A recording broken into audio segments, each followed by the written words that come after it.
The state of our economy is still fragile. Inflation has been near or above 5% for months, which rampant government spending has a lot to do with. In New York State, which I represent a portion of, tens of thousands of jobs were lost in the month of April, and overall consumer confidence also dipped. It truly does appear as if our economy is heading in the wrong direction.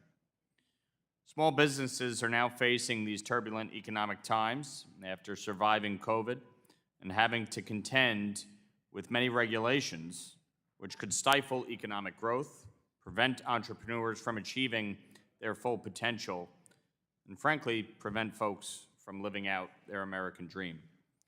Entrepreneurs and small businesses drive the American economy.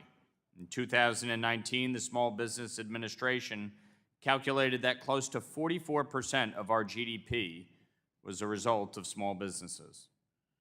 We should be doing everything we can to promote investment, promote entrepreneurship, and foster small business growth, whether it be cutting red tape, providing additional access to capital, or simply getting government out of the way of entrepreneurship. Which is why I asked my colleagues to support my bill, the Helping Angels Lead Our Startups Act, otherwise known as the HALOS Act. The HALOS Act will promote access to investment capital for small companies and ensure that startups can continue to generate buzz and interest and connect with investors. It will do this by ensuring that demo days, pitch competitions, and community economic development events where there is no specific investment offering are not considered general solicitation under Reg D. In doing so, companies will be able to engage with a wider audience of investors and spread word of the products and services that they can offer to help develop a thriving and diverse economy. As former Chairman Hensarling said, our economy works better for all Americans when small businesses can focus on creating jobs rather than navigating bureaucratic red tape.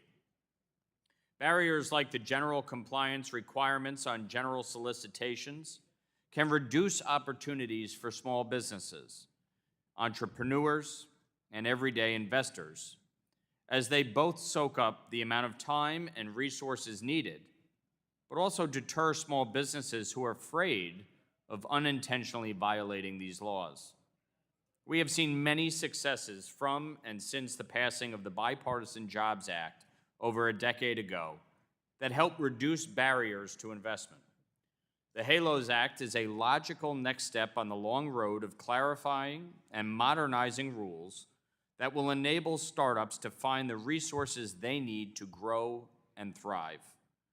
The bill defines an angel investor and clarifies the definition of general solicitation to ensure that startups have the opportunity and ability to discuss their products and business plans at certain events known as demo days.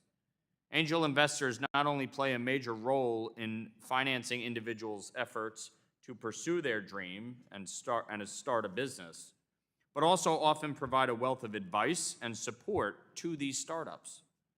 By facilitating angel investment, we can work towards a stronger, more dynamic economy, lifting up entrepreneurs of all ages, and ensuring they have access to the early capital they require.